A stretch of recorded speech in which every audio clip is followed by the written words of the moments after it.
শিক্ষক নিয়োগের সীমাহীন দুর্নীতিতে জড়িত তৃণমূল কংগ্রেস সরকার ও যুক্ত নেতা মন্ত্রীকে অবিলম্বে গ্রেফতার করতে হবে। স্কুল শিক্ষাকে বাঁচানোর দাবিতে এবং চাকরিহারা শিক্ষক শিক্ষিকাদের শান্তিপূর্ণ মিছিলের উপর পুলিশের বর্বরোচিত অত্যাচারের প্রতিবাদে পূর্ব বর্ধমানের জামালপুরে লাল ঝান্ডা কাঁধে নিয়ে একটি বিশাল মিছিল সংগঠিত করলেন জামালপুরের বাম সংগঠন।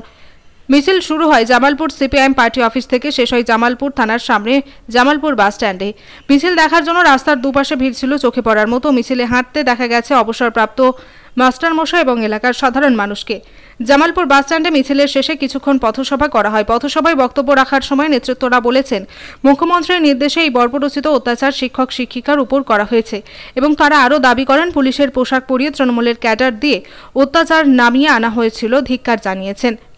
জামালপুর এরিয়া কমিটির সম্পাদক সুকুমার মিত্র বলেন, স্বচ্ছতার সাথে যোগ্য চাকরি প্রার্থীদের অবিলম্বে চাকরি দিতে হবে। এলাকার অবসরপ্রাপ্ত মাস্টারমশাই শেখ আব্বাস উদ্দিন খুব দুঃখের সাথে এবং বেদনার সাথে জানিয়েছেন যে এমন দিন দেখতে হবে তিনি আশা করেননি, তিনি খুবই মর্মাহত। আমরা শুনে নেব আজকের এই শিক্ষক নিয়োগের দুর্নীতি নিয়ে জামালপুর ব্লকের সিপিআইএম এর পথসভা থেকে কিছু কথা।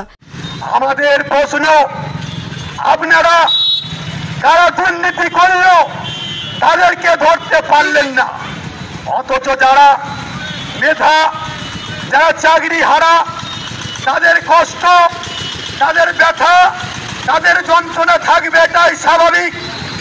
কিন্তু তারা সরকার নিয়োগ করেছে এবং সেই নিয়োগ প্রক্রিয়ার মধ্যে আগে থেকেই একটা ভুল ব্যবস্থা ছিল এবং তা নিয়ে একদল যারা চাকরি পেয়েছে, যারা পায়নি তারা মামলা করে এবং সে মামলা 3টে বছর ধরে চলেছে। হাইকোর্টে চলেছে, সুপ্রিম কোর্টে চলেছে এবং হাইকোর্ট বলেছে রাজ্য সরকারকে আপনাকে মুখ্যমন্ত্রী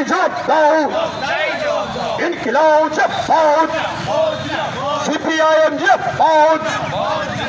পুলিশের নৈরাজ্যের বিরুদ্ধে সমস্ত মানুষ এক হও।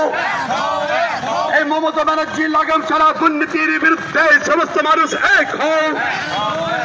ইনকিলাব জিন্দাবাদ, ইনকিলাব জিন্দাবাদ, এই আমাদের সংগ্রাম। ছাত্র যুব মহিলা শ্রমিক ঐক্য জিন্দাবাদ।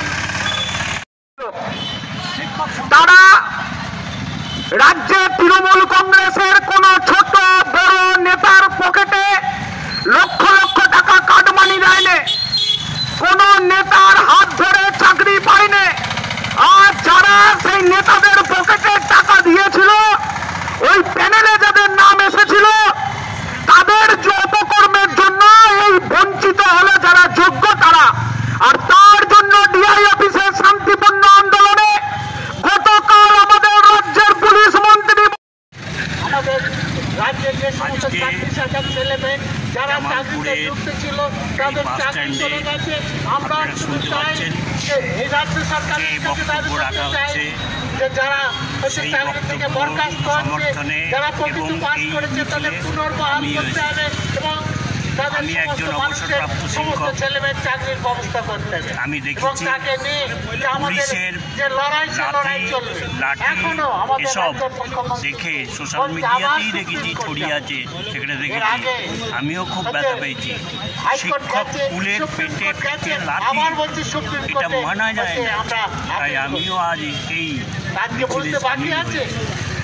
আজকে যাদের নিয়োগ করা হয়েছে আমরা মনে করি না ওই 26,000 হচ্ছে খারাপ, 26 কিন্তু 3টে বছর ধরে তা দিতে পারলো না।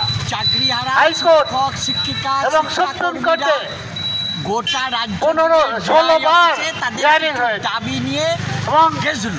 এই 16 বারে রাজ্য সরকার একবারও পারল না। ছিল কোনো লাঠি ছিল না, কোনো 22 লক্ষ ছেলে মেয়ে তারা পরীক্ষা দিল, আমরা ভলেন্টিয়ারি, তার মধ্যে এই যে 26,000 বেতন পাবো, চাকরিতে বহাল করা হয়েছিল বহাল হবে, তাদের ওএমআর দেওয়া হবে। তো যেখানে সে পরীক্ষা দেওয়ার পর সেই খাতা দেখে সেখানে তার মার্কশিট দেওয়া ছিল এবং তা দেখে বোঝা যাবে যে কে পাস করেছে, কে পাস করেনি, কে পরীক্ষা না দিয়ে চাকরিতে ঢুকেছে। হাত ভেঙেছে। এইরকম একটি অবস্থার মধ্যে আমাদের রাজ্য সরকার তাল বাহানা করে দাঁড়িয়ে এবং আজকে সুপ্রিম কোর্ট ছাত্র যুব তার রায় দিয়েছে যে আজকে শ্রমিক 26,000 ইউনিয়ন যারা শিক্ষক শিক্ষিকা যারা নিয়োগ হয়েছিল তাদের চাকরি অবৈধ, সেই প্যানেল বাতিল।